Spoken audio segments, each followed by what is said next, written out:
Hello dears. A case of exploding mangoes आज हमारा ये नॉवल है।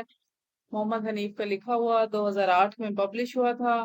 इस नॉवल को बेहतरीन नॉवल कहा जाता है क्योंकि ये सिर्फ हिस्ट्री की ज़िया के केसेस को ही डिस्कस नहीं करता, बल्कि बहुत सारे और एस्पेक्ट्स को भी इंक्लोज किया है इसने।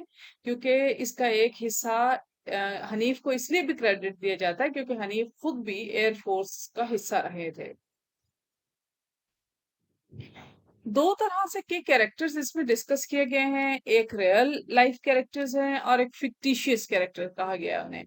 रियल लाइफ कैरेक्टर्स में वो सारे आर्मी से रिलेटेड जिनकी डेथ हुई या हिस्ट्री जिनके बारे में डिस्कस किया गया, और चूंकि वो रियलिटी बेस हैं, चूंकि उनकी अप्रोच रियलिस्टिक थी हनीफ की ये डिस्कस करते हुए, तो उन्हीं का ही नाम लिखा गया है। जैसे जनरल जियाउल हक है, ये जनरल जियाउल हक की Mrs Begum Shafiq Zia, general Akhtar Abdul Rahman, general Mirza Aslam Beg, US ambassador Arnold Raphel, फिर उनकी मिसिज डिप्लोमेट नैन्सी हैलिडे, फिर सीआईए के साउथ एशिया के division chief Charles Cogan, Osama bin Laden का जिक्र किया है।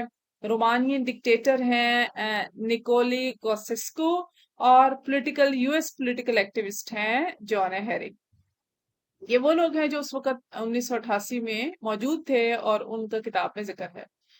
इसके अलावा तीन सब प्लॉट्स हैं। एक, द प्रोटैगनिस्ट स्पोक्स पर्सन है जो हमें कहानी सुना रहा है, अली शिगरी, उसके बारे में है। दूसरा एक बताया गया है सब प्लॉट उसामा बिन लादेन का साथ साथ चल रहा है, पॉलिटिकली इंटरफेरेंस को लेकर।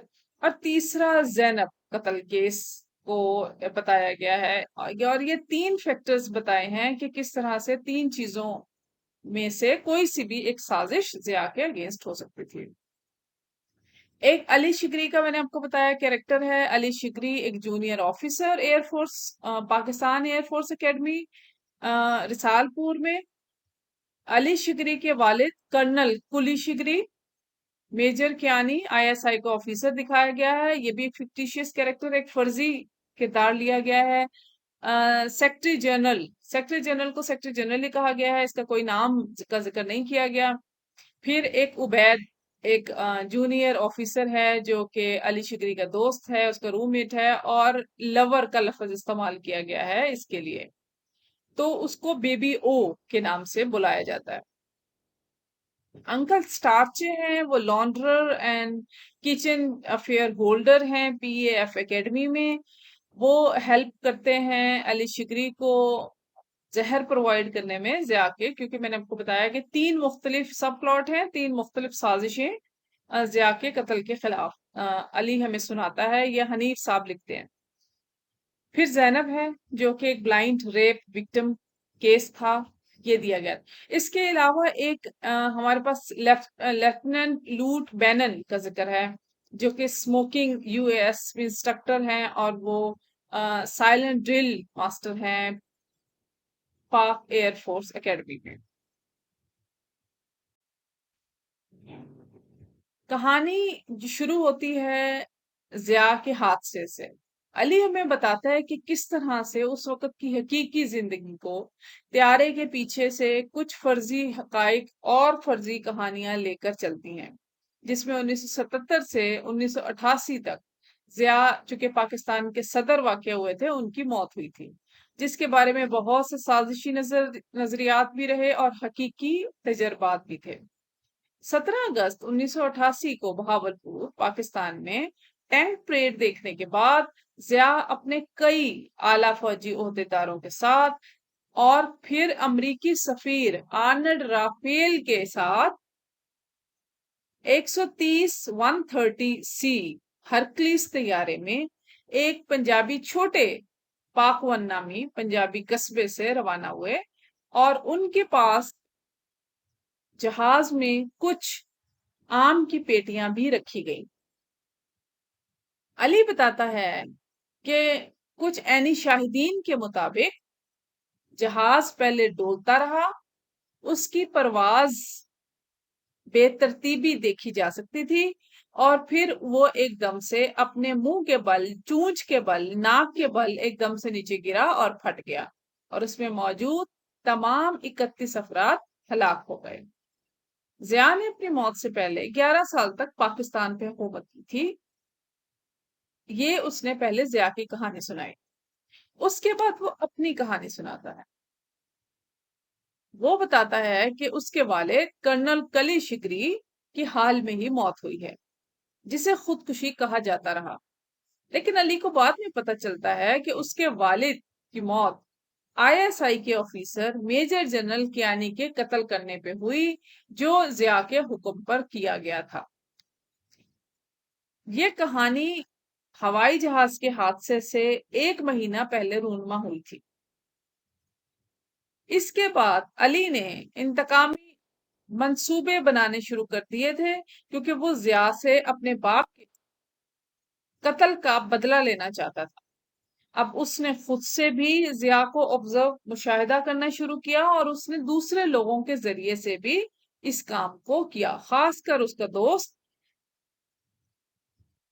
बेबी ओ, जिसका नाम उबैद है, वो उसका रूममेट जो था, वो भी एयरफोर्स एकेडमी में, चूंकि दोनों ने साथ ज्वाइन किया था तो दोनों बहुत अच्छे दोस्त थे, उसको साथ मिलाया और कत्ल की साजिश बनाई।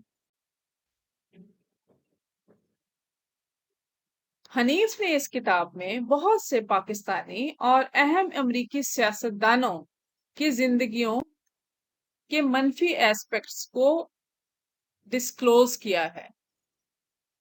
वो ये कहता है कि ना सिर्फ पाकिस्तानी इंटेलिजेंस के सरबराह जनरल अख्तर अब्दुल रहमान, पाकिस्तान में अमरीकी सफीर आर्नल्ड राफेल और खुद सदर जियाउल हक, बल्कि उनके बहुत सारे करीबी साथियों को भी उसने बहुत सी एक चुभती जुबान के साथ नंगा किया है।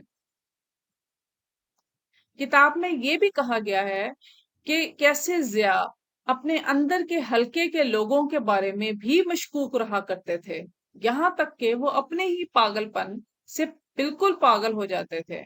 हर सुबह वो अपने चीफ ऑफ सिक्योरिटी से पूछते थे, कौन मुझे मारने की कोशिश कर रहा है। अब एक दीनदार मुसलमान जो रोजाना की नमाजों में शिरकत करता है, जहां वो बुलंद आवाज से रोता है, और ये ऐसा वाकया जिससे दूसरे नमाजी आदी हो चुके हों, वो अपनी बीवी से लड़ता हो, हर वक्त चिड़चिड़ा रहता हो, डर का अंदाज हो, हर मौके से फायदा उठाता हो और गैर मुस्लिमों से झगड़ा करे। ये सब प्लॉट के तौर पर अली ने हमें बताया, यह हनीफ इस किताब में लिखता है।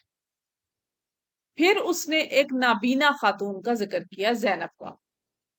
नाबीना होने की वजह से वो अपने हमला आवरों की शिनाख्त नहीं कर सकी, इसलिए जिया की शरई अदालत के मुताबिक उसने खुद जना किया था। इसकी मजम्मत करने पर जैनब ने जिया को बद्दुआ दी और लानत भेजी। हनीफ ने किताब में एक चीनी मुहावरे का इस्तेमाल किया है, जिसमें लानत के जुनून को एक कौवा उठा के ले जाता है। अब एक और सब प्लॉट है, जिसमें आनड राफेल, जो अमरीकी एम्बेसडर है पाकिस्तान में, वो इस्लामाबाद में 4 जुलाई को एक पार्टी का इनाकात कर रहा है, और उसमें एक नौजवान दाढ़ी वाले की भी शिरकत हुई है, जिसे उसामा बिन लादेन कहा जाता है। उस कंपनी को ओ बी एल लेडेन और को कंस्ट्रक्शंस, यानी उसामा बिन लादेन और को कंस्ट्रक्शंस का नाम दिया गया है। हनीफ ने इस किताब में उसामा बिन लादेन का वाजे हवाला दिया है और क्लियर एक्सप्लेन तशरीह करके उसकी वजाहत की है। अली की इंतकामी साजिश चूंकि बढ़ती जा रही थी और वो जिया से इंतकाम लेना चाहता था, इसी को मद्देनजर रखते हुए उसने जिया को तलवार से मारने की कोशिश करनी चाहिए, और इसी ख्वाहिश और कोशिश के नतीजे में वो रोज इसकी प्रैक्टिस करता और इस हरकत को रोज छुप कर करता था। लेकिन बेबी ओ ने जिया को मारने की एक नई साजिश बनाई, और उसको लगता था कि जिया का त्यारा चोरी कर लिया जाए, फिर उसको गिरा दिया जाएगा, तो इंतकामी कार्रवाई पूरी होगी। लेकिन ये चोरी करते हुए वो गलती से पकड़े गया। اس کے بعد علی کو لاہور کے قلعے ایک ٹارچر سینٹر میں قید کر دیا گیا۔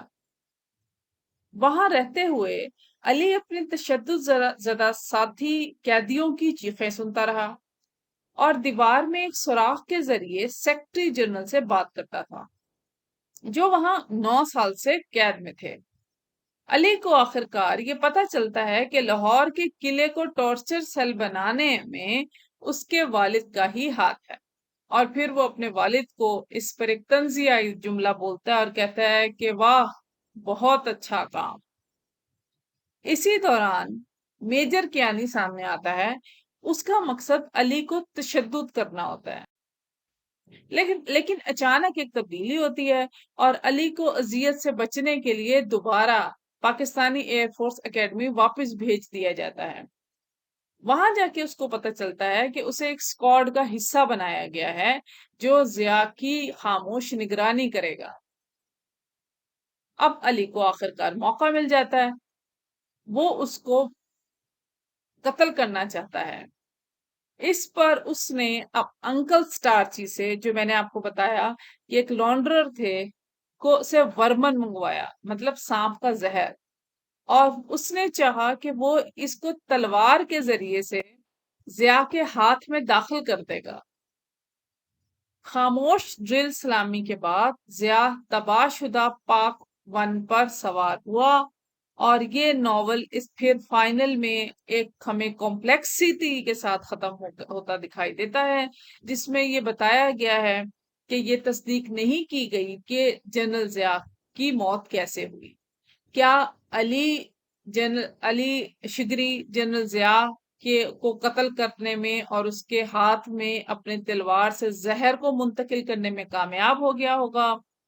کیا اس لعنت کے قوے نے جو زینب نے دیا تھا، آموں کی لالچ میں یا آموں کے تعاقب کرتے ہوئے ہوائی جہازوں کے انجن سے ٹکرایا گیا ہوگا؟ کیا آل پاکستان سویپر یونین نے میجر کے ہاتھوں اپنے سیکرٹری جنرل کی موت کے لیے، یا اپنے سیکرٹری جنرل، جو کہ میں نے آپ کو بتایا کہ سیکرٹری جنرل 9 سال سے وہاں پر قید تھا، سیکرٹری جنرل کی موت کا بدلہ لینے کے لیے آموں میں نصب کیا گیا ہوگا وہ دھماکہ خیز مواد جو بعد میں پھٹا؟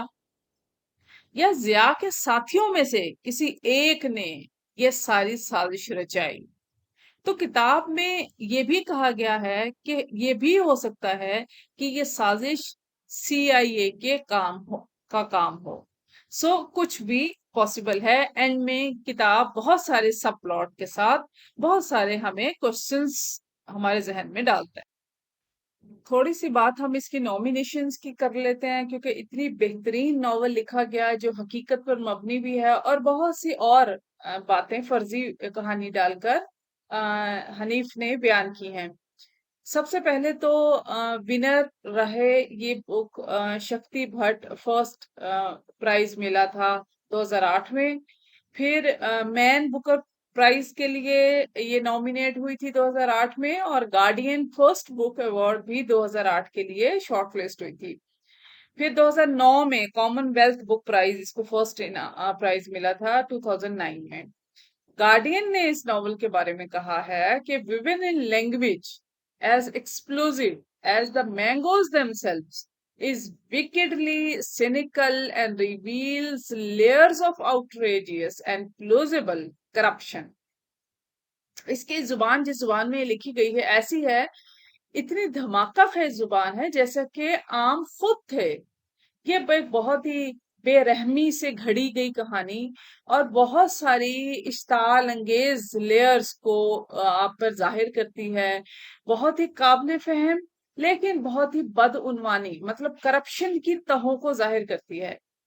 واشنگٹن پوسٹ نے اس کو کنکلیوڈ کیا ہے اس کے ریویو کو، اور کہا ہے کہ Hanif has his own story to tell, one that defies expectations at every turn۔